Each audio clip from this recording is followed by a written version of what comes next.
কি হচ্ছে বলতো, এটা হচ্ছে পুলি পিঠের পুর হচ্ছে ভালো করে চটকানো হচ্ছে।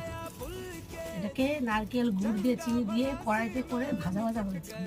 ভাজা মানে এপিট ওপিট করে নাড়াচাড়া করে আমি এখন ঠান্ডা করে হাত দিয়ে চটকে এটাকে একদম সুন্দর করে দিয়ে তারপরে পুর হয়ে যাবে। তাহলে মানে পুলি পিঠের যে পুর ভরে ওটাকে দুধ চিনি বানিয়ে দেওয়া হবে। আমি পুলি পিঠে বেড়েছি, পুলি পিঠে বেড়েছি। হচ্ছে হচ্ছে হচ্ছে দেওয়া হচ্ছে পুর। এবার হলো ভাত। এবার এই যে কাটিং করে হয়ে যাবে এবার সেটিং।